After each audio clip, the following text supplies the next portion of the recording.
Hamdi, respekti e falënderimi takon Allahu xhalla shanu. Paqja, mëshira dhe begimi Allahu qoftë të dërguarin ton Muhammedin sallallahu alaihi wasallam, vullën e gjithë pejgamberisë dhe mbi shokët e tij, fisnik, mbi familjen e tij të pastër dhe mbi të gjithë ata që me sinqeritet dhe përkushtim djekin rrugën e tij deri në ditën e gjykimit. Të nderuar të pranishëm, shoqata qytetare Bamirësia e pa të arsyeshme do të organizojë një tribunë fetare me titull Jeta në Agjerim. Në këtë tribunë do të ligjërojnë Hoxha i nderuar nga Tirana, Ahmet Efendi Kalaja dhe Hoxha nga Shkupi Begir Efendi Halimi. Në tash kam deri që para jush të thras Hoxhën e nderuar nga Tirana, Ahmet Efendi Kalaja.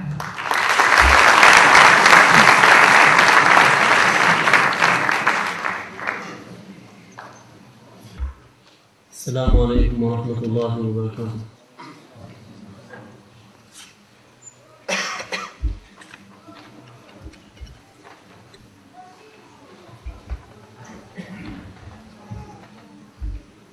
إن الحمد لله نحمده ونستعينه ونستغفره ونعوذ بالله من شرور أنفسنا ومن سيئات أعمالنا من يهده الله فلا مضل له ومن يضلل فلا هادي له وأشهد أن لا إله إلا الله وحده لا شريك له وأشهد أن محمدا عبده ورسوله صلى الله عليه وعلى آله وصحبه وسلم يا أيها الذين آمنوا اتقوا الله حق تقاته ولا تموتن إلا وأنتم مسلمون يا أيها الناس اتقوا ربكم الذي خلقكم من نفس واحدة وخلق منها زوجها وبث منهما رجالا كثيرا ونساء واتقوا الله الذي تساءلون به والأرحام إن الله كان عليكم رقيبا يا أيها الذين آمنوا اتقوا الله وقولوا قولا سديدا يصلح لكم أعمالكم ويغفر لكم ذنوبكم ومن يطع الله ورسوله فقد فاز فوزا عظيما. Me emrin e Allahut të gjithë mëshirshmit mëshiruesit, Allahun të vetëm pa shokë falenderojmë dhe vetëm prej tij ndihmë dhe falje kërkojmë. Elusim Allahun xhalla xhelaluhu me emrat e tij të bukur dhe atributet e tij të larta, të na ruaj prej skeqjes e cila nuk është gjë tjetër vetëm se pasojave të veteve dhe veprave tona, cilin do Allahu udhëzon në rrugën e drejtë, nuk ka kusht ta humbë prej saj, dhe këto që Zoti me drejtësinë dhe urtësinë e tij e devijon nga udha e drejtë, nuk ka kusht ta udhëzojë në të. Dëshmoj dhe deklaroj se nuk ka Zot tjetër i cili meriton të adhurohet me të drejtë vetëm se Allahu i vetëm pa shok. Deklaroj se Muhamedi alayhi salatu wasalam është robi i Zotit dhe i dërguar i tij. Paqja, mëshira, begatit, mirësitë e Allahu xhalla xhelaluhu qofshin mbi të dhe mbi të gjithë ata që ndjekin dhe pasojnë rrugën e tij deri në ditën e gjykimit. Ashtu siç ishte tradita e Muhamedit sallallahu alaihi wasallam, në të tilla raste do të ishte më mirë që ta nisnim me atë që ka prosit mbi të gjitha Zoti i Madh në Kur'an kur thotë: "Wa laqad wasayna alladhina min qablikum wa iyyakum an ittaqullah." I kemi porositur njerëzit përpara jush dhe juve që t'i friksoheni Allahut. Zoti xhalla xhelaluhu na drejtohet neve muslimanëve në Kur'an kur thotë: "O ju që keni besuar, friksojeni Allahut ashtu siç e meriton Allahu t'i friksoheni, dhe se vdekja mos t'ju gjejë vetëm se duke qenë musliman." Gjithashtu i Madhi Zot nëpërmjet Kur'anit famelart i bën apel mbar njerëzimit kur thotë: "O ju njerëz, friksojeni Zotin tuaj i cili ju krijoi juve për një vetje të vetme, dhe prej tij krijoi bashkëshorten e tij, dhe prej këtyre të dy bashkë krijoi shumë burra dhe gra. Friksojuni Allahut me emrin e cilit përbetoheni, padyshim Allahu është mbi ju mbikëqyrës." Gjithashtu i Madhi Zot na drejtohet neve muslimanëve në Kur'an kur thotë: "O ju që keni besuar, friksojuni Allahut dhe mos thoni vetëm se theni të mira dhe të drejta. Kush i bindet Allahut dhe dërguarit të tij sallallahu alaihi wasallam, padyshim që ka fituar fitimin e madh, lumturinë e kësaj bote, xhenetin e kësaj bote dhe xhenetin e botës tjetër." Alhamdulillahi alladhi a'azzana bil Islam wa akramana bil iman wa ja'alana min atba'i khayrin al-anam Muhammedin alayhi salatu wassalam. Falenderojmë Allahun xhalla xhelaluhu, i cili na ka nderuar neve duke na udhëzuar në Islam. Falenderojmë Allahun i cili na begatoi për të qenë me të vërtet besimtar, inshallah. Falenderojmë Zotin Xhella Xhelalu, i cili na ka bërë prej pasuesve të njeriut më të mirë që ka parë faqja e dheut, Muhamedit alayhi salatu wassalam. Jeta me agjërim. Jeta në agjërim. Abu Talha, njëri prej shokëve të Muhamedit sallallahu alaihi wasallam, tregon një ngjarje që ka ndodhur në kohën e profecisë. Thot, dy veta nga një fis i njohur prej fiseve të Medinës e pranuan Islamin së bashku në të njëjtën kohë. E ishte kaderi i Zotit Xhella Xhelalu që njëri prej tyre të ndrojë jetë, si me thonë, këtë vit. E tjetri ndron në jetë një vit më vonë. Thot Abu Talha radiallahu ta'ala anhu, dhe i pash këto njerëz në ëndër, sikur po futeshin njerëzit në xhenet. Dhe pash që personi që vdiq një vit më mbrapa u fut i pari në xhenet, ose përpara atij që vdiq një vit më përpara. Dhe kjo u boni përshtypje sahabëve, dhe e pyetën Muhamedit sallallahu alaihi wasallam. A e dini se si ishte përgjigja? U përgjigj Muhamedi sallallahu alaihi wasallam duke komentuar ëndrrën e sigurisht ky burr ku fliste, nuk fliste nga vetja e tij, as nga xhepi i tij, as nga epshet dhe qejfet e tij, as nga dëshirat e tij. Ma yantiqu anil hawa in huwa illa wahyun yuha. Ai s'ka fol kur nga mendja vet, as nga dëshirat dhe qejfet e veta, por se gjithmonë ka fol me shpallje nga Zoti. U përgjigj duke thënë: a nuk ka agjëruar një Ramazan më shumë? A nuk ka agjëruar ky që vdiq një vit më vonë një Ramazan më shumë? Çfarë dëshmie? I dërguari i Zotit ka dëshmuar për këtë njeri. Po për ne kush do të dëshmoj? Për ne do të dëshmoj libri jonë, siç e ka përmend Zoti i Madh në Kur'an kur thotë: Iqra kitabek kafa bi nafsika al-yawma alayka hasiba. Lexoje librin tënd o njeri, atë libër që ti e ke regjistruar me veprat e tua, të mira ose të liga. E mjafton si llogaritari më i mirë për veten tënde ti je ti. Ka thënë Hasan al-Basri rahimahullah, kur e ka lexuar këtë ajet kuranor mbasi ka qarë, pasha Zotin nuk ka bërë pa drejtësi, ai që ty të ka bërë gjykues për veten tënde.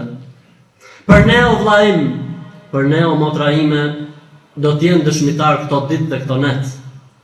Do të jetë dëshmitar për ne jeta e kësaj bote. Çfarë do të bëjmë?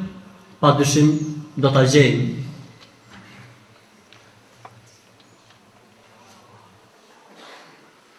Duhet që jeta e besimtarit në këtë muaj të ndryshojë. Po mër vlla, po duhet ndryshojë. Sepse në këtë muaj ka ndryshuar jeta, rrjedha e jetës në mbar globin. Zbriti Kur'ani mbi Muhamedit sallallahu alaihi wasallam dhe jeta në tokë mori ngjyrë tjetër.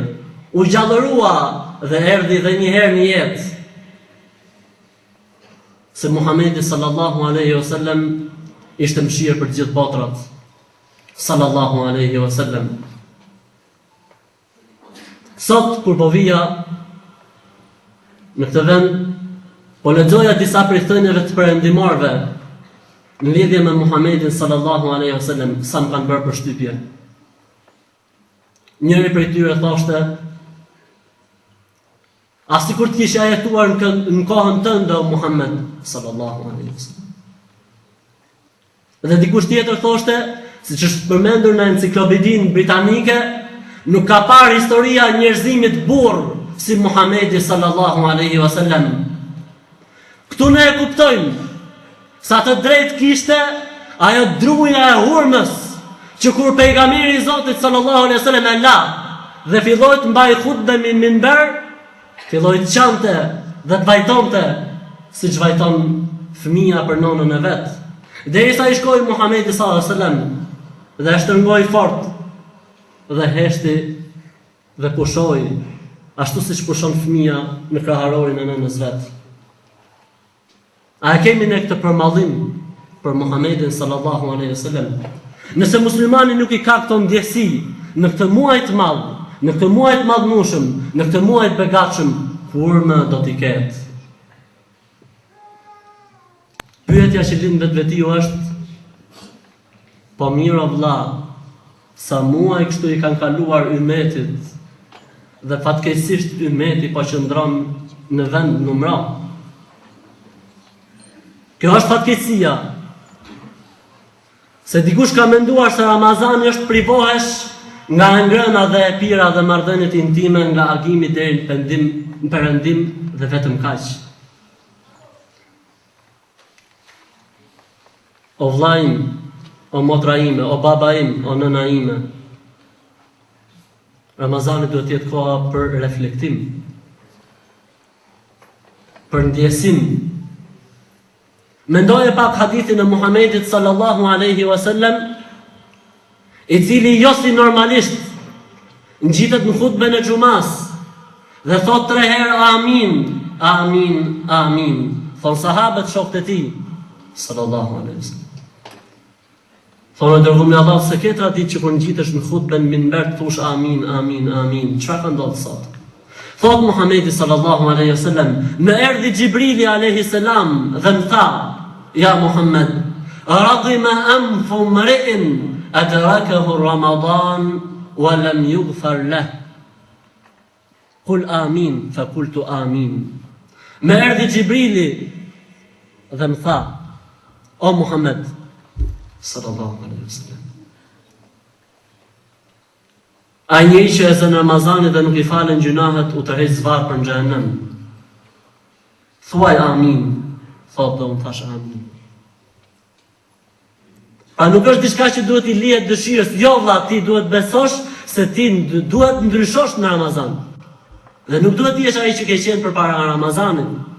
Jo vetëm kaq, po duhet bëhet Ramazani shkak që të ndryshojë jeta jote, që të ndryshojë viti yt. Si për ta dinin njerëzit, mirësitë, vlerat që ka Ramazani, do të dëshironin që gjithë viti i tyre të ishte Ramazan, që gjithë viti i tyre të ishte agjërim. Nuk i thon pak, po i thon 29 ose 30 ditë. I thon një kurs i mirë, trajnim. 30 ditë nuk është pak. 30 ditë përsërisht është të njëjtat mësime, të njëjtat urtësi, dhe të bësh në shpirtin tënd dhe në zemrën tënde të njëjtat reflektime, nuk është pak vallahi, jo, nuk është pak. Jeta me agjërim do të thotë jetë e mbushur me sinqeritet. Pse pikërisht me agjërimin jeta mbushet me sinqeritet? Kjo na kujton neve me hadithin kudsi, hadithin hyjnor, ku Zoti xhalla xhelaluhu thot: kullu amal ibn adam lah illa as-sawm fa innahu li wa ana ajzi bih. Çdo punë që e bën biri i Ademit është për të, me përjashtim të agjërimit. Agjërimi është për mua, thot Zoti i Madh, dhe unë di si shpërblej për të. Thot Imam Ahmedi rahimahullah: as-sawmu la riya fi. Është e pamundur që në agjërim njeriu të jetë hipokrit, të jetë dëftyrësh. Kanë thënë dietarët e Islamit se njeriu në agjërim o është agjërues ose nuk është agjërues. Mund të kthehet në shtëpinë e tij, të mbylli dyert, hahet, pi. Pra o është agjërues njeriu në agjërim ose nuk është agjërues, nuk ka gjendje tretë. Dhe nuk ka se si njeriu të shfaqet në agjërim se është ose jo agjërues. Është diçka e fshehtë ndërmjet robit dhe Zotit të tij. Kjo duhet skalitet në zemrën e besimtarit, sepse nuk është gjë e lehtë njeriu të jetë i sinqert në punët dhe në veprat e tij. Thot njëri prej sahabëve, ishin një ditë tek pejgamberi i Zotit Muhamedi sallallahu alaihi wasallam dhe po flisnin për sprovën më të rëndë që do të kalojë historia e njerëzimit, sprovën e Dejxhalit. Aty Muhamedi sallallahu alaihi wasallam e mori fjalën dhe tha: është një sprovë tjetër që unë i friksohem më shumë ummetit tim se sa sprova e Dejxhalit. Tham, ç'është ajo sprova i dërguar e Allahut? Qala shirkul khafi. Tha që njeriu të jetë politeist, po politeist i fshehur. Pra ti bëj shok Zotit Xhelle Xhelaluhu fshehur azi. Zbukuroj namazin e tij apo adhurimet e tij për syfaqësi. E kjo skalitet mirë në agjërim. Thot njëri për ulemave të hershëm, për burrave të moçëm, s'kam pas gjë më të rëndë për veten time se sa lufta dhe xhihadi për të qenë i sinqert. I sinqert çdo detaj të jetës. Qul inna salati wa nusuki wa mahyaya wa mamati lillahi rabbil alamin la sharika lah. Thuaj, jeta ime, vdekja ime, adhurimet e mia, namazim, kurbani im janë për Zotin, për Allahun. E ati nuk shoqëroj askën. Sa e rëndësishme është kjo pikë,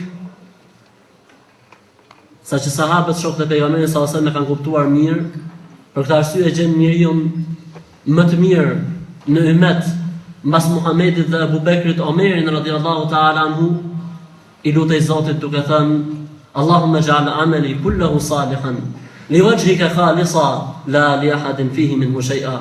O Allah, bëj punët e mia të gjitha të mira, të gjitha të sinqerta për hir tënd, askush mos ketë pjesë tek punët e mia. Fat.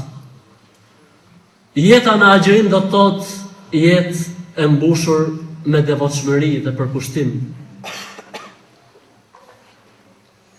Si mos tjetë zemra agjëruesit, si mos tjetë agjëruesi i devotshëm, në çastin që kur njeriu agjëron, zemra e tij është më transparente, është më e prekshme. Si jo vllajim, kur muslimani dëgjon se Muhamedi sallallahu alaihi wasallam ka thënë: Inna lillahi fihi li kulli lejletin utaqa'un min an-niran. Allahu i lartë madhëruar në çdo natë prej netëve të Ramazanit liron nga zjarri i xhehenemit emra. Si mos preket zemra e besimtarit kur dëgjon se natën e fundit të Ramazanit për të Muhamedi sallallahu alaihi wasallam ka thënë: nuk ka natë që Zoti Xhelle Xhelalu të lirojë nga lista e xhehenemit njerëz si shiron natën e fundit të Ramazanit. Si mos preket dhe mos bëhet transparente zemra e besimtarit kur dëgjon thënien e Muhamedit sallallahu alaihi wasallam: kush çohet natën e Kadrit me falje, me adhurim, me dua dhe me lutje, duke shpresuar shpërblimin prej Zotit, Allahu ja fal gjitha gjunahet. Për këtë arsye gjen besimtarin në Ramazan nëse nuk të tjerë vitit. E kjo e karikon atë për të qenë gjithmonë i devotshëm dhe gjatë muajve të vitit. Jeta në agjërim e mëson besimtarin me një realitet shumë të rëndësishëm për adhurimet e muslimanëve, dhe ai është se Zoti është i panevojshëm për adhurimet tona. Dije mirë se Zoti nuk ka nevojë se ti duhet të rish pa ngrënë dhe papir, ti je i sigurt, s'ka nevojë Zoti për urinë tënde, as për etjen tënde. Qul ya ibadi innakum lan tablughu naf'i fatanfa'uni wa lan tablughu darri fatadurruni. يا عبادي لو أن أولكم وآخركم وإنسكم وجنكم كانوا على أتقى قلب رجل منكم ما زاد ذلك في ملك شيئا ولو أن أولكم وآخركم وإنسكم وجنكم كانوا على أفجر قلب رجل منكم ما نقص ذلك من ملك شيئا. O robët e mi, thot Zoti në hadithin rinor, ju nuk mund bëni mua në një dobi, në një të mirë, as nuk mund bëni në një dëm, në një të keqe. O robët e mi, sikur ju të gjithë, pa përjashtim, nga i pari deri tek i fundit, për njerëzve dhe për gjinëve, ti ishi si njeriu më i mirë që ka parë historia e njerëzimit. Kjo nuk do shtonte në pasurinë time asgjë. E sikur ju, pa përjashtim, nga i pari deri tek i fundit, për njerëzve dhe për gjinëve, ti ishi si më i keqi që ka parë historia e njerëzimit. Kjo nuk do të paksonte asgjë nga pasuria ime. Zoti nuk ka nevojë për që ti trish pa ngrënë dhe papir. Kjo është një sprovë, vetëm sprovë. Për këtë arsye Muhamedi sallallahu alaihi wasallam thotë: "Men lam yada' qawla az-zuri wal 'amala bihi, falaysa lillahi hajatun fi an yada'a ta'amahu wa sharabahu." Kush nuk e lën gënjeshtrën, shpifjen, dhe punën me to, nuk ka Zoti nevojë që ai të lej të ngrënën dhe të pirën. Thot Muhamedi sallallahu alaihi wasallam: "Laysa as-siyamu, as-siyamu min al-akli wash-shurb, innama as-siyamu, as-siyamu min al-lagwi war-rafath." Nuk është më agjëru që të agjërojë njeriu nga ngrëna dhe e pira vetëm, po agjërimi i vërtet është ai agjërim që me të njeriu agjëron prej punëve të liga, të shëmtuara dhe të fllihura.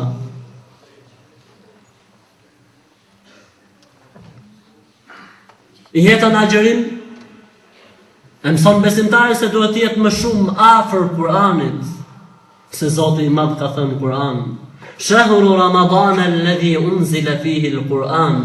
Muaji i Ramazanit në të cilin Zoti Xhella Xhelalu ka zbritur Kur'anin. E në Ramazan duhet me qenë më shumë afër Kur'anit se sa çdo kohë tjetër, sepse është muaji i Kur'anit. A ke dëgjuar Muhammedin sallallahu alaihi wasallam kur thot për Kur'anin: "Fa innahu habluka fi as-sama wa ruhuka fi al-ard." Dije se Kur'ani është lidhja jote me qiellin, me Zotin Xhella Xhelaluhu, edhe është shpirti dhe jeta jote në tokë. Jeta në Ramazan do të thotë se ka më shumë falje. Kam për qëllim faljen këtu, faljen që ka obliguar Zoti njerëzit për të. Fatkeqësisht ne jemi mësuar me 5 lloj xhamatesh. Xhamati i sabahut është tjetër. Xhamati i 5 vakteve është tjetër. Xhamati i xumas është tjetër. Xhamati i teravive është tjetër. Dhe xhamati i bajramit është tjetër. A e diti Allah se që është namazi? A e diti se që është falja? Do të thot me u lidh me Zotin Xhella Xhelaluhu. Është për të habit në njeriu. Nëse do të ishte dikush tjetër dhe do të thuaj ty sa herë don takimin me filanin ose me fistekun, do të kishe dëshirë të takoje 20 herë në ditë. Pse? Për interesat pavlera të kësaj bote. Wa inna lana lal-akhirata wal-ula. Thot Zoti, ne kemi në dorë këtë botë dhe botën tjetër. Sa herë njeriu falet, komunikon dhe flet me Zotin. Po, nuk është metaforike, jo. Në ka lajmëruar për të Muhamedi sallallahu alaihi wasallam. Kur thot njeriu në namazin e tij, Elhamdulillahi Rabbil Alamin, i përgjigjet Zoti. Kur thot Ar-Rahman Ar-Rahim, i përgjigjet Zoti.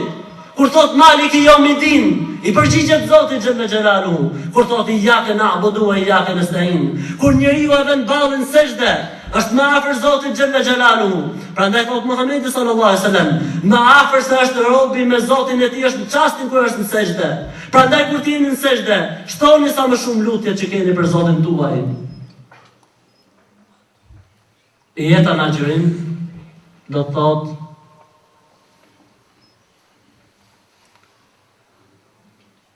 të ndjesh se dyert e xhenetit janë hapur.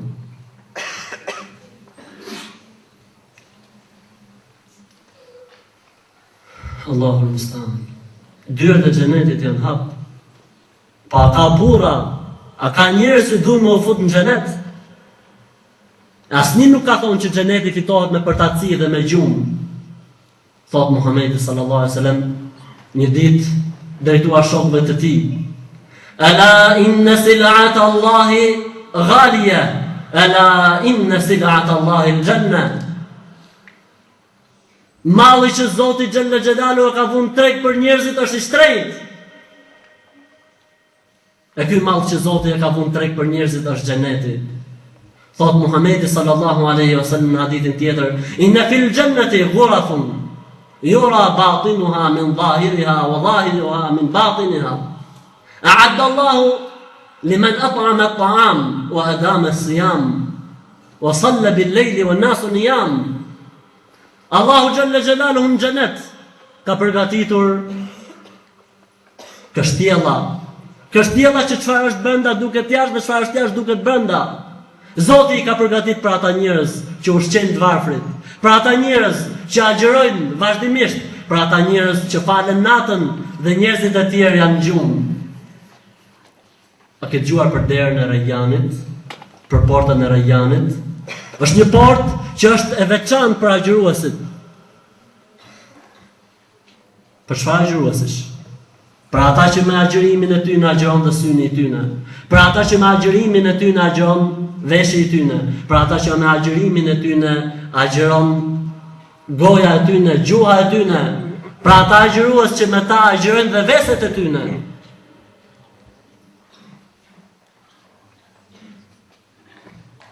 Jeta në agjerim do të thotë ndjesh se dyert e xhehenemit janë mbyllur. A nuk do t'ishte marrëzi, a nuk do t'ishte fatkeqësi. Dyert e xhehenemit janë mbyllur dhe ndonjëri për nesh presi aty në radhë përpara dyerve të xhehenemit. Po valla, prandaj kujdes me agjërimin. Jeta në agjerim do të thotë durim.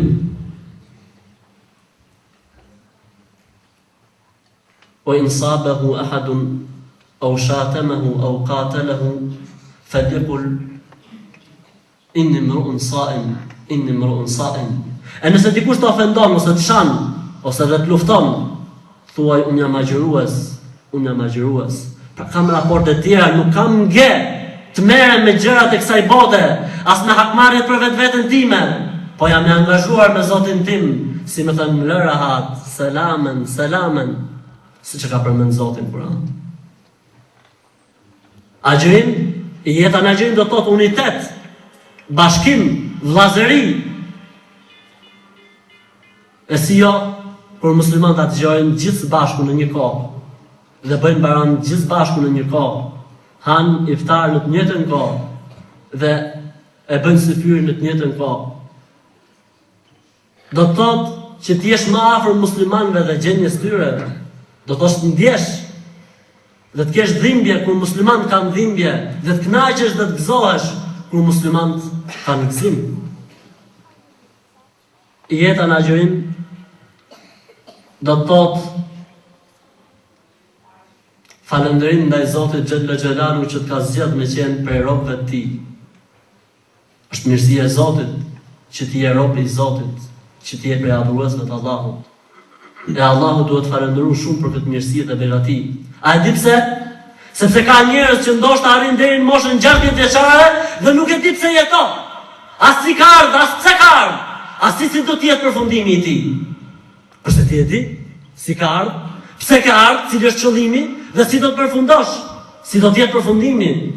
Pra ti e di esencën e jetës, qëllimin e ekzistencës. Kjo është mirësi prej Zotit Xhella Xhelalu, që ka dashur të zgjidhë ty me qenë për robët të mirë. Të ti. Jeta në agjerim do të thotë optimizëm, forcë, fuqi.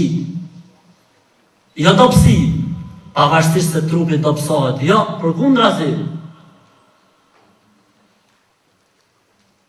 Sot i vjen me qenë 14 Ramazan. Si sot 3 ditë. Si sot 3 ditë përpara, pra si sot e 3 ditë do të thonë mrapa, do të thonë 17 Ramazan ka qenë i vitit të dytë Hijri, pra para 1425 vjetësh, Muhamedi sallallahu alaihi wasallam para luftës Bedrit i mbledh shokët e tij, pasi që Zoti Xhella Xhelalu u kishte lënë të drejtën për të zgjedhur ose luftë me mohuesit, ose fitim pa luftë. E pa dyshim njerëzit duan fitimin pa luftë. Ndërkohë që Zoti Xhella Xhelalu i sprovoi këto njerëz që ishin shumë pak në numër që t'i luftonin mohuesit. E Muhamedi sallallahu alaihi wasallam i mblodhi shokët e tij, ishte agjerim, ishte Ramazan. Dhe u thotë, Zoti ka obliguar që t'i luftojmë mohuesit. Çfarë mendoni? Subhanallah. Për shokët e Muhamedit sallallahu alaihi wasallam ma kishte çfarë mendoni?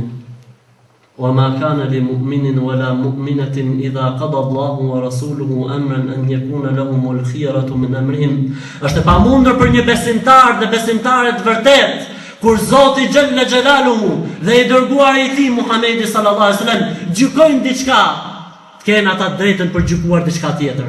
Po megjithatë, Muhamedi sallallahu alaihi wasallam deshit të marrë mendimin e tyre.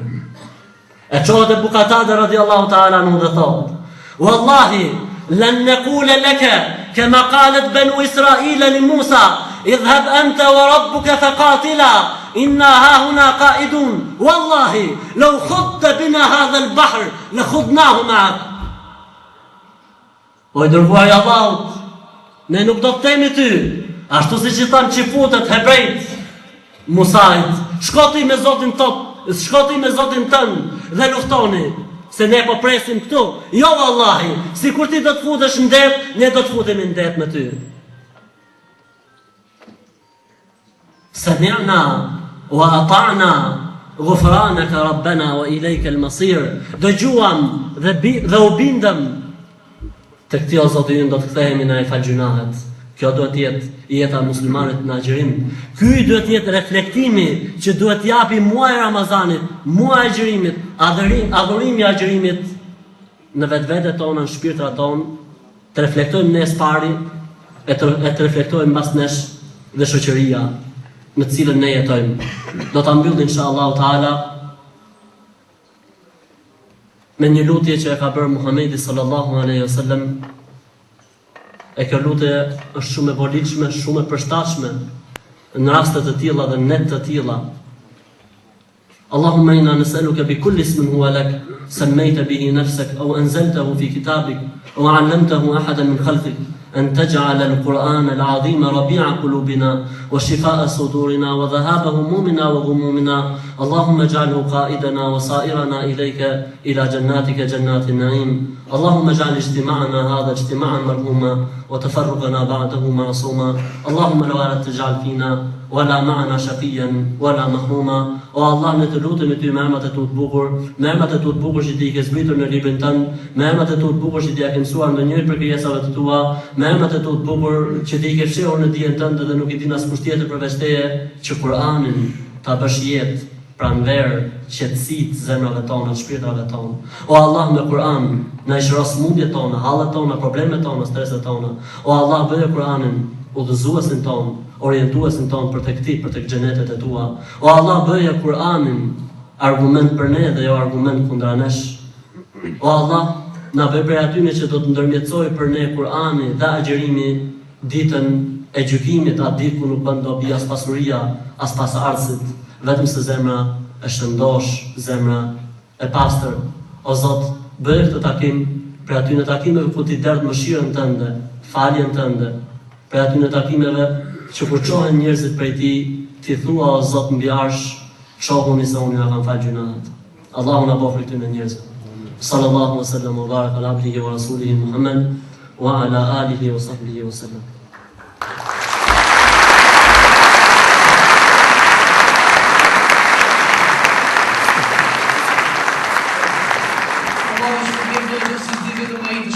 Në tash fjalën dhe marrë hoxha i nderuar nga shkupi Bekir Efendi Halimi. أعوذ بالله السميع العليم من الشيطان الرجيم. بسم الله الرحمن الرحيم. Allahun e madhëveshëm e falënderojmë, prej tij ndihmë dhe falë kërkojmë. Allahun e falënderojmë për begatit e tija të panumërta dhe të shumta me të cilat na begaton.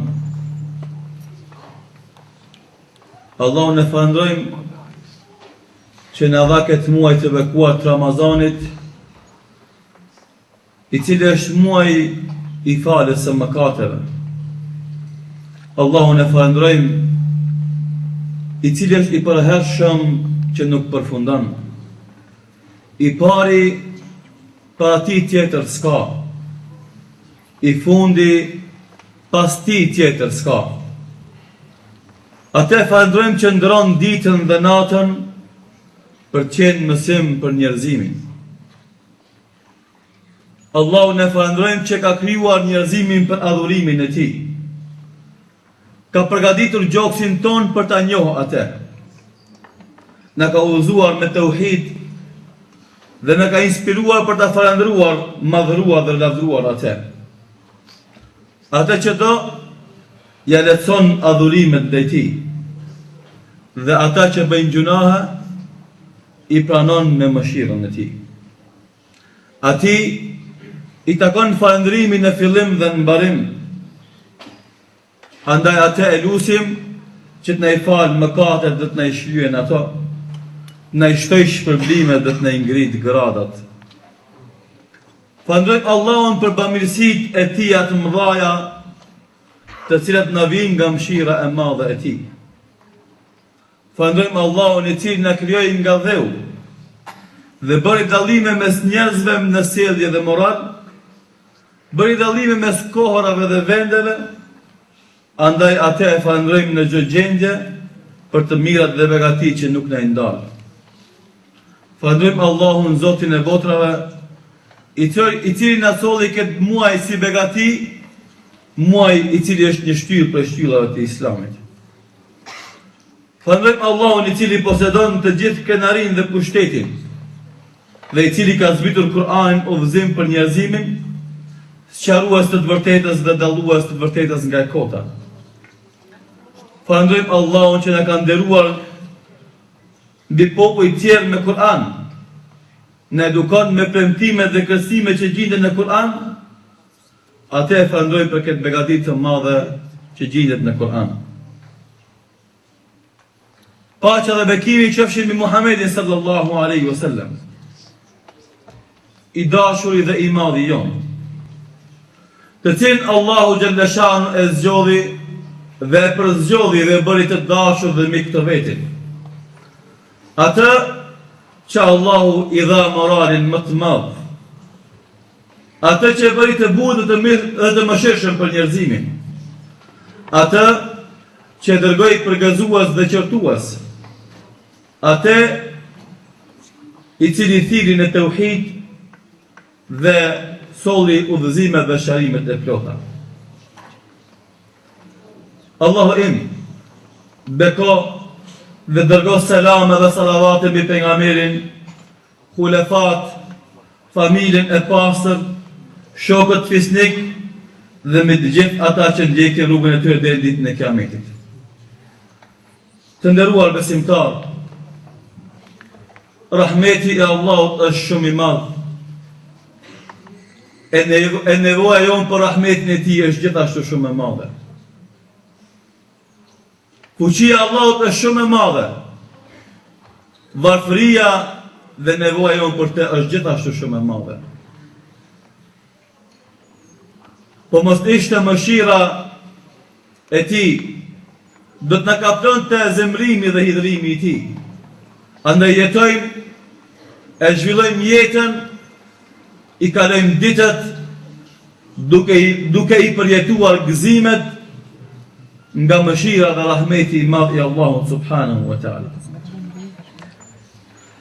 Të nderuar besimtar, jeta në adhurime nuk përfundon. Jeta e besimtarit në përkushtim dhe Allahut nuk përfundon. Njëherë e kam pyetur Imam Ahmedin rahimahullahu taala, kur do të pushon njeriu? Kur do të rehatohet ai? Tha Imam Ahmedi rahimahullahu taala, atëherë kur do ta vendon këmbën e parë të tij në xhennet. Pra, e lusim Allahun e madh, me këto adhurime që i bëjmë në këtë muaj, me lutjet që i bëjmë në këtë muaj, me dyert e hapur të xhenetit në këtë muaj, dhe dyert e mbyllura të xhenemit në këtë muaj, na bën prej banorëve të xhenetit. Të nderuar vëllezër, s'ka dyshim se e lusim Allahun xhalla shanu të madh që të shpërblen të djem të vendit tuaj që mundësuan këtë organizim dhe takim me ju dhe të kalojmë çaste të këndshme, të lumtura, duke kënduar ajete me aromë të këndshme të Kur'anit, duke ndëgjuar ilahi nga vllau i jon i nderuar Adem Ramadani dhe duke e plotësuar krejt këtë mirësi me këshilla dhe porosi nga hoxha jon i nderuar Ahmet Efendi Kalaja si mysafir nga Tirana. Pra këta çuna dhe këta djem që kanë sjell gëzim dhe harej në mesin e qytetit tuaj meritojnë çdo nderim dhe lavdat. Andaj Allahun e lutim të shpërblen ashtu si ditë shpërblen robërt e tij të vërtetë dhe sinqert. Thot Aliu radiallahu anhu: "Men ishtaqa al-jannata sara'a ila al-khayrat." Njeriu që e ka planë mallëngjimi për xhennet, ai nxiton të bën punë të mira. Muaj Ramazanit, muaj i faljes, muaj i mëshirës, muaj i pendimit, muaj i afrimit me Allahun subhanahu wa taala. Muaj i veprave të mira të lloj-llojshme. S'do mend se ky muaj i bekuar mund na shpihen deri te xheneti i Allahut nëse i përmbahemi rregulla dhe mësimeve dhe porosive të Allahut edhe pas këtij muaji të bekuar të Ramazanit. Andaj ka shumë këshilla dhe porosi që mund thuan të nderuar vëllezër, por do të mundohem që më i shkurt për mos ju bezdis dhe për mos ju mërzit.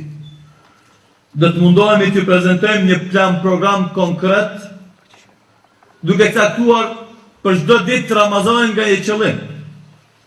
Po dikush mund të thotë, shkuan 14 ditë i nderuar i hoxh.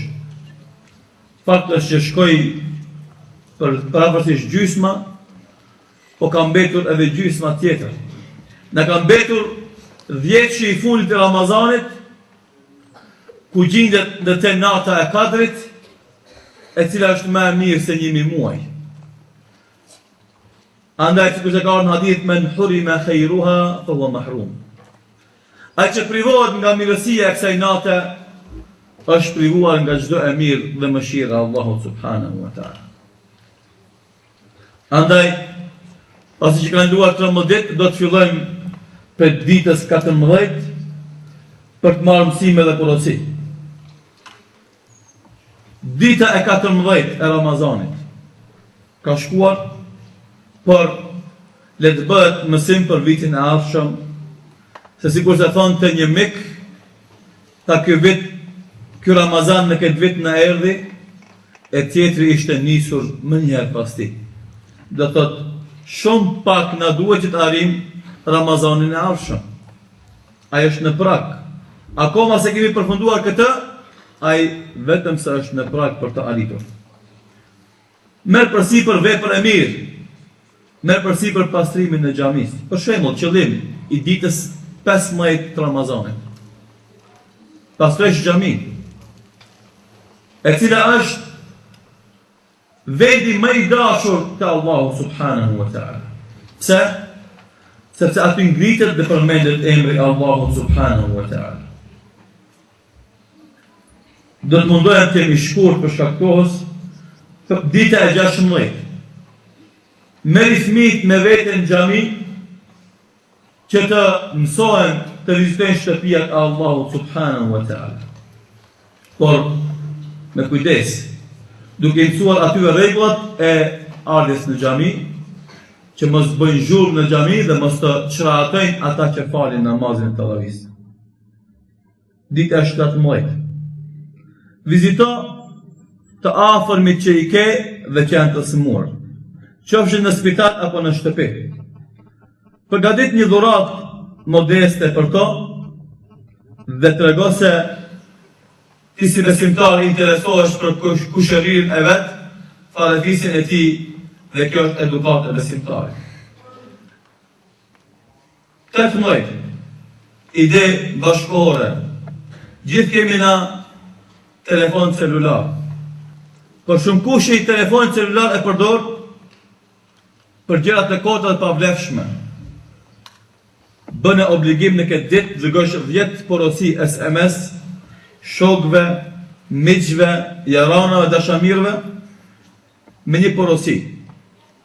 Falu para se ta falin ty namazin. Falu tani në dynja Pasi ta bin trupin tanë të neshir para imamit e të falet namazit e gjenazës në ty.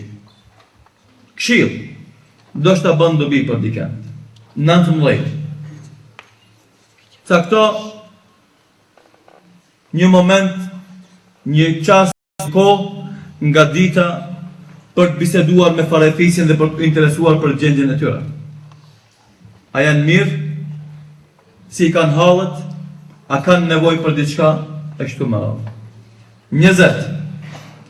Vetëm se kaluan 2/3 të Ramazanit, kemi hyrë në stadiumin e fundit të Ramazanit, 10 e fundit, bëhu gati që këto 10 ditë ti kalosh më mirë se këto 20 parat. Mundohet të bësh atë që ka bërë pejgamberi sallallahu alaihi wasallam, i cili e shtërngon të rrypin e tij dhe e braktiste shtratin e tij dhe i përkushtoi adhurimeve dhe Allahut subhanahu wa taala. Shtoi veprat e mira, shtoi bamirësinë, shtoi adhurimin dhe Allahut dhe bën plan, program konkret se si do t'i kalosh të 10 ditë e fundit të Ramazanit. 21. Dhe ditë e Ramazanit të fundit janë edhe ditë e itikafit. Merr një libër dhe mëso rregullat e itikafit, apo merr një libër që do të shton afërsinë tënde me Allahun. Shoqëroje librin tënd se miku më i mirë me të cilin mos shoqërohesh është libri. 22.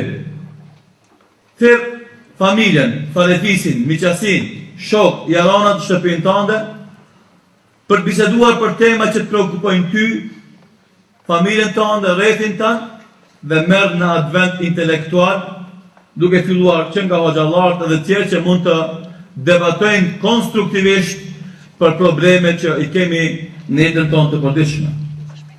23.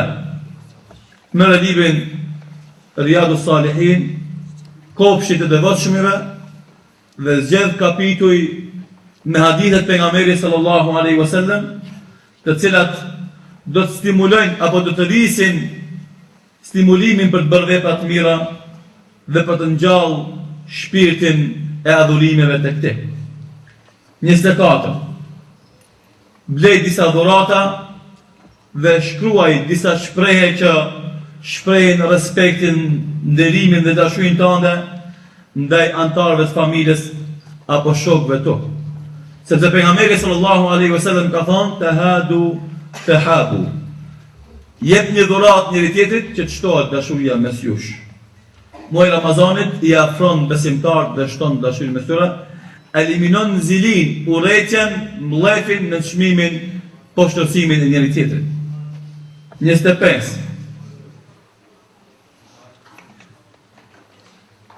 Shfrytëzoje mjetet e ndryshme medias, qoftë TV-ja, radio, gazeta, interneti, për të dhënë porosi mesazhe të bukura të këndshme që ngjallin frikën ndaj Zotit Xhaleshanu dhe shpresën mëshirën e tij. 26 apo 26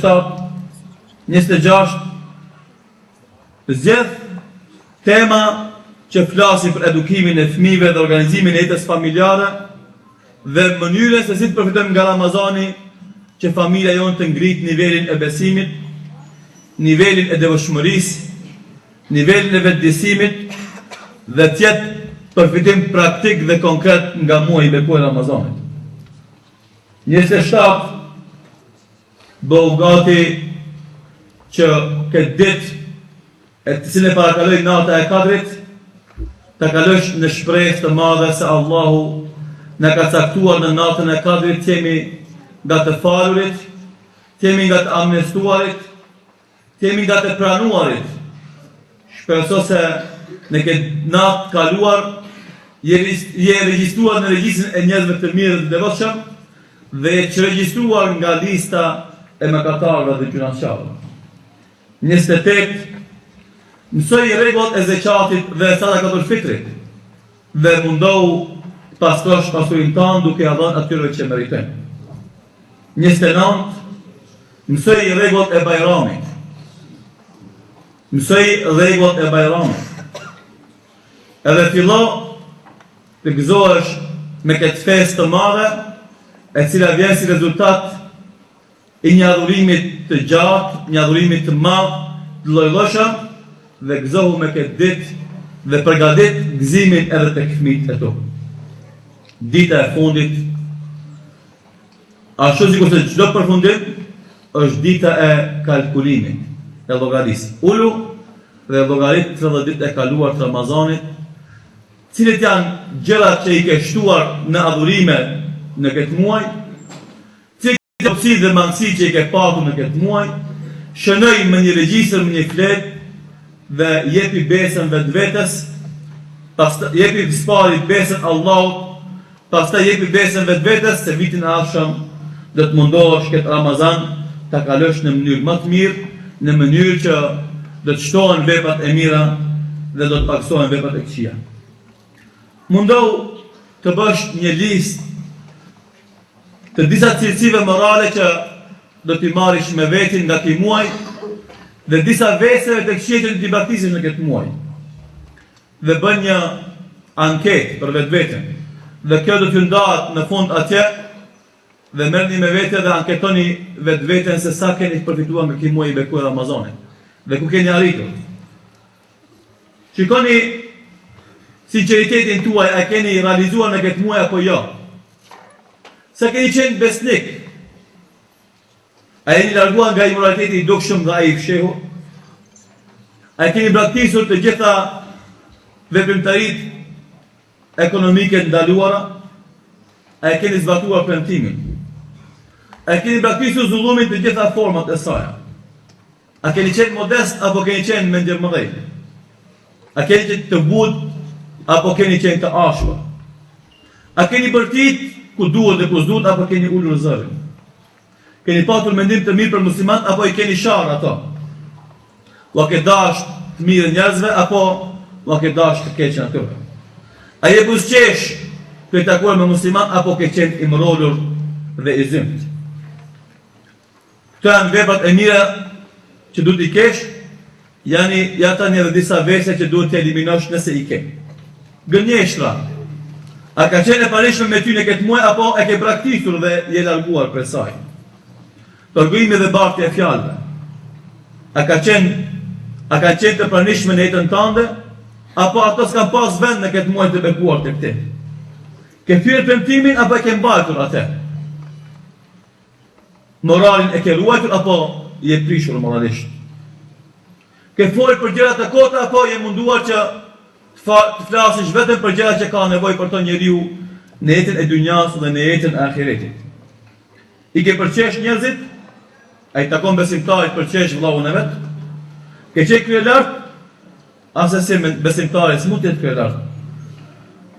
Kjo i motër je zhveshur apo i mbuluar ashtu sikurse kërkon për te Allahu Gjellëshanu? U ke bërë zullum njerëzve? Apo je larguar tërësisht nga ky vest i keq? Ke mashtruar dhe tradhtuar njerëzit? Apo e ke larguar nga jeta jonë në këtë vest? Ke këput lidhjet farefisnore, ke haru agjen, ndajen, tezën, hallën? Apo rrin në raportet mira farefisnore dhe kujdesesh për to? Ke qenë demel dhe përtas në këtë muaj apo ke qenë aktiv dhe i gjallë dhe konstruktiv dhe produktiv? Muaj Ramazan nuk është muaj i gjumit, është muaj i punës dhe adhurimeve. Ke bashkëpunu me tjerë në mëkat dhe dëgjerim moral apo je munduar të largosh nga keqa dhe të ndalosh tjerë nga kjo vepër? Immoraliteti i lloj-llojshëm që gjendet je larguar prej tij apo ja ke hapur derën? Ke bërë biseda të kota apo e larguar për biseda të kota që fatkeqësisht njerëzit, djemt dhe vajzat tona, gratë përgjithësi ka lënë orë të tëra përmes telefonit duke bërë muhabete që s'kan dobi prej saj as në dunjë as në ahiret. Por kjo është një anketë të cilën mund ta bëjmë secili për vetveten dhe shohim se sa konkretisht kemi përfituar nga ky muaj i bekuar Ramazanit. Dhe në fund, Allahu ynë jepi shpirtit tonë dhe vëshmëri dhe pastroj atë se të ti më smirë të pason atë. Allahu ynë, në e urdhëzim, në ruaj nga sheri i shejtanit dhe sheri i nefsit tonë. Allahu ynë, në dhuro mëshirë me të cilën do të udhëzohen zemrat tona, do të bashkohen radhët tanë, dhe do të mbrohemi nga fitnet e veprave të ndryshme të lloj-llojshme. Allahu na dhuron kuptim të Kur'anit, lexim të tij dhe veprim sipas tij. Allahu na bën njerëz të Kur'anit, na bën të kemi dobi nga Kur'ani dhe të ngritemi lart me Kur'an. Allahu përmirësoj gjendjen e muslimanëve në çdo vend. Udhëzoi rinin ton, të rritë dhe të rejat tona, në i shërët sëmurit ton, në i mshërët të vdekurit ton, dhe ndihmoj të shtypurve kudo që janë ata. O Zot, bëhu ndihmëtari dhe kujdestari tyre. Rabbena, gfir lana wa li ikhwanina alladhina sabaquna bil iman, wa la taj'al fi qulubina ghillan lil ladhina amanu rabbana innaka raufun rahim. O Zot, na fal neve dhe vllazëve tanë që na kanë parakaluar me besim, dhe mos bën në zemrat tona inat dhe atyre që kanë besuar, sepse ti o Zot i je i mëshirshëm dhe i butë. Wa akhiru dawana alhamdulillahi rabbil alamin.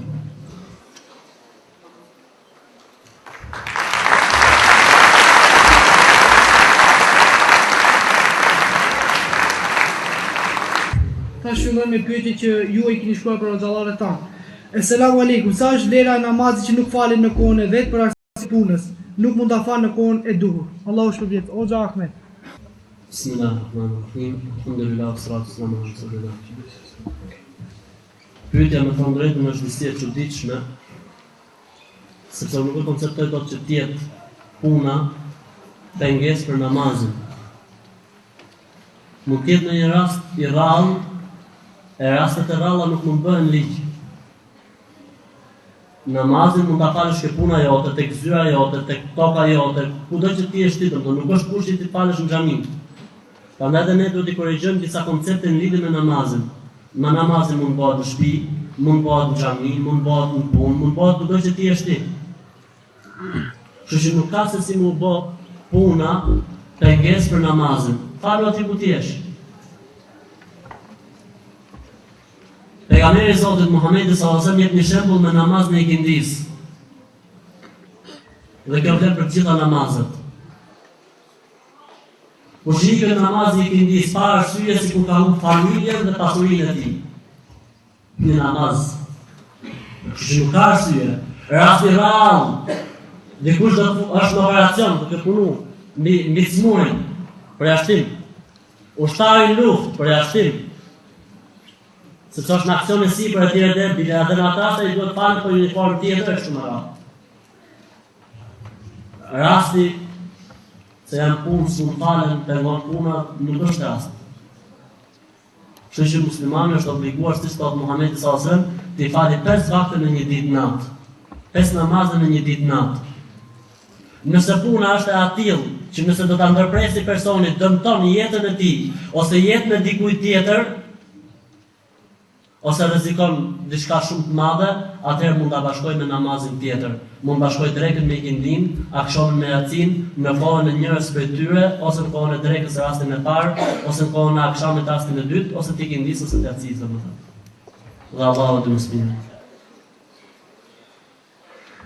Nëse lash, a prishet agjerimi? Nuk prishet agjerimi me lare, sepse do thotë është shumë normale që një vjëndit të agjerimit të lartë, e prishet agjerimin gjësen që hinë në fytë për ushqimeve, kurse me lare nuk prishet as pak agjerim. A ka filozofi islame? Ahmed. Filozofia dhe islami janë dy gjëra që nuk bashkohen. Islami nuk ka nevojë për të marrë asgjë prej dikujt tjetër. Ma farratna fil kitabi min shay. Nuk kemi lënë gjë që i nevojitet njerëzve pa e përmendur Kur'an. Kur'ani, Suneti, tradita e parëve tanë në udhëzimin e muslimanëve. E nëse muslimanët do të kërkojnë udhëzim diku tjetër, vetëm se do të humbin. Dhe konsiderohet shkatrimi, nisja e shkatrimit mbi ummetin e Muhamedit sallallahu alaihi wasallam, në çastin kur kohën e Ma'munit në xhilafetin e Abasidëve, u përkthyen librat e filozofisë greke, u kthyen gjuhën arabe, e filluan disa njerëz të mësojnë etj dhe pastaj u bën probleme të mëdha, sepse filloi shkatroi akida dhe besimi i njerëzve. Islami ka gjëra të qarta për Allahun, për ditën e gjykimit, për profetin, për Kur'anin etj, e nuk ka nevojë për atë që quhet filozofi islame. Dietarët e Sunetit kanë bërë përshëndim tepër të re në lidhje me atë që i thonë filozofi islame. Selam aleikum, pyetje takon në të ndaj zëgjatin dhe si nda zëgjatin. O që zakme? E ka marrë Zoti Xhelalu për sipër të caktoj se kujt i takon zakati. Kënë surën Tobe, innama sadaqatu lil fuqara'i wal masakin wal 'amilina 'alayha wal mu'allafati qulubuhum wa fi ar-riqabi wal gharimina fi sabilillahi wa ibn sabil. Zakati i takon thot Zoti Xhelalu 7 kategori njerëzish, të varfërve, fuqarejve, ata që merren me punët e zakatit për të ofruar dikën në Islam ose për të ruajtur prej sherrit dikujt, atyne që janë në borxhe, atyne që janë robër ose sklever, ati që është udhëtar dhe për luftë për në xhihad ose në haxh. Selam aleikum, mund të na shpjegoni për tespi namazin pas faljes së taravis të natës së Kadrit? Boxhes Bekir. Falja të spin namazit nuk është e caktuar me kohë. Do thotë transmetimi sikur se ka ardhur nga Ibn Abbas radhiyallahu anhuma. Ka domethënë divergjencë dietar të hadithit, a është i saktë apo nuk është i saktë. Por si dhe qoftë nuk është i caktuar, thotë në fund pejgamberi sa Ibn Abbasit mundesh ta falësh çdo natë. Është mirë, po s'mundesh çdo natë çdo javë, po s'mundesh çdo javë çdo muaj, po s'mundesh çdo muaj çdo vjet, po s'mundesh çdo vjet një herë në jetë. Do të falet 4 rekate duke pas leximit të Fatihës së surës, thot subhanallahu walhamdulillah wala ilaha illa wallahu akbar, do të nga 10 herë në kiam dhe nga 15 herë pastaj në ruku në sejdë e kështu me radhë. Nuk është i caktuar vetëm natën e Kadrit, mund falet edhe natë tjera. Është namaz vullnetari i cili ka shpërblim domethënë për Allahun subhanahu wa taala. Cili është statusi i femrës në Islam për Hoxha Ahmet Kalan? Statusi i femrës në Islam është si statusi i mashkullit. Nëse vjen një gjykim ose ligj për mashkullin, është ligj dhe për femrën, derisa të vinë një argument tjetër i cili përjashton femrën. Po kështu dhe për meshkujt kanë të njëjtin status përpara Zotit Xhelalu. Mirë, Zoti Xhelalu ka dashur që të bëjë disa dallime, disa obligime ndërmjet mashkullit dhe femrës. Por se për sa i përket barazisë përpara Zotit dhe përgjegjësisë përpara Zotit Xhelalu, të gjithë janë barabartë përpara Zotit. E kush bën mirë do të gjejë mirë, kush bën keq do të gjejë keq. Mirë, Zoti Xhelalu ka dashur ta dallojë mashkullin burrin me disa sprova dhe përgjegjësi, ashtu siç e ka liruar femrën nga disa përgjegjësi tjera. Kullukum mas'ulun wa kullukum mas'ulun an ra'iyatihi. فالرجل مسؤول في أهل بيته ومسؤول عن رعيته والمرأة مسؤولة في أهل بيتها ومسؤولة عن رعيتها. Thotë pejgamberi sallallahu alajhi wasallam, të gjithë ju jeni përgjegjës dhe të gjithë do të merrni llogari përpara Zotit për çdo gjë që ka qenë në mbartësinë tuaj. Kështu që burri është përgjegjës në familjen e tij dhe do të merret llogari përpara Zotit për familjen e tij, dhe gruaja është përgjegjëse në familjen e saj dhe do të merret përgjegjësi përpara Zotit për atë që ka qenë në mbartësinë e saj. Sigurisht i ka dalluar Zoti Xhelalu, femra ka për obligim hijabin e disa gjëra do të thonë që e dallojnë, por së pyetja është disi e madhe dhe e fryrë shumë dhe me kaq po mjafton. Nëse natën e Kadrit femra është në ciklin e menstruacionit, si duhet t'i lutet Allahut? Si duhet të veprojë? Normalisht se lutja nuk është ndaluar për motrët.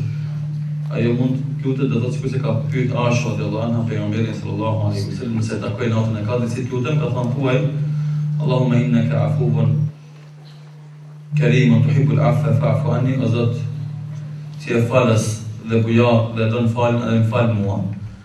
Këtë lutje ka mësuar pejgamberi sallallahu alaihi wasallam Aishës radhiyallahu anha që ka pas gruat vetën, dhe padyshim se është lutja më e mirë. Përmendja e Allahut dhe lutja për gjitha gjërat që kemi nevojë për to në jetën tonë, duke filluar që nga besimi e deri te edukimi i fëmijëve tonë, është e hapur dhe është domethënë e lirë dhe nuk duhet të mbrojnë apo të ndalet asnjëherë motra besimtare, duke shfrytzuar domosdoshmë këtë kohë të bekuar të dëshme për këto dua me shpresë të madhe të Allahut se do duaja në atë natë ka të bëhet kabul. A mund të falet namazi pasi ka më falur vitrin? Hoxha Ahmet. Gjendja e njeriut pasi ka fal vitrin është dy. Ose çohet direkt mas imamit, imami e fali vitrin, çohet direkt mas imamit dhe të fali dhe një rekat tjetër. Kjo për arsye se pejgamberi sallallahu alajhi wasallam thotë, kush falet me imamin derisa të mbarojë i shkruhet sevapë sikur është fal gjithë natën.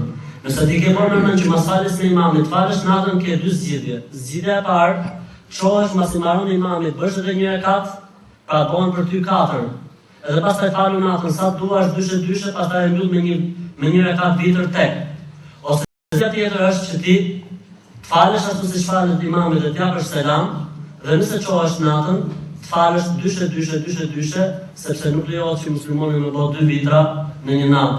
Ka dhe një transmetim tjetër që është transmetuar nga Aliu radiallahu ta'ala anhu, që kur çohesh natën e bën një rekat tek i cili bën çift atë që ke bën tek më përpara, pastaj bën dyshe dhe pastaj një tek, porse kjo nuk është ky lloj namazi dhe ky lloj bashkimi nuk ka pas në një rënj ose në një krahasim me namazin shariat që bëhet një namaz me një ndarje gjumë mes, pastaj të bashkosh këtë me atë, kështu që dy të parat janë mendimet më të drejta dhe Allahu të mësmirin.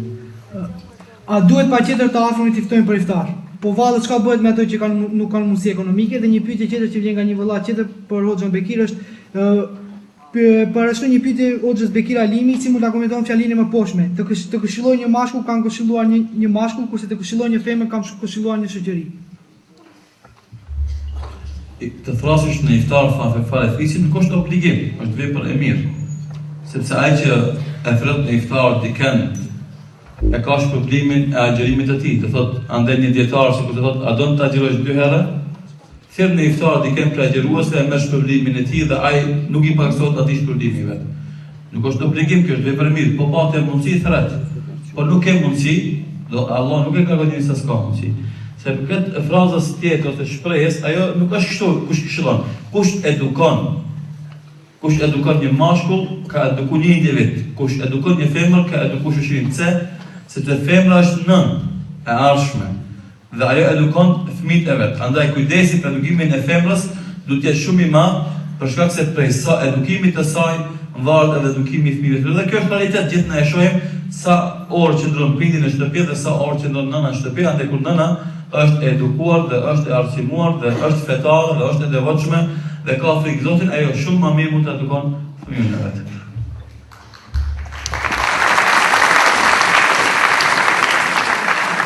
Të nderuar të pranishëm, para arsye se nuk kemi kohë që të parashtrojmë të gjitha pyetjet e juaja dhe shpresojmë që të hasim në mirëkuptimin ton, me kaq e mbyllim edhe këtë tribunë. Allah shpërblet të gjithëve për pjesëmarrjen kaq të madhe në këtë tribunë. Selamun alejkum.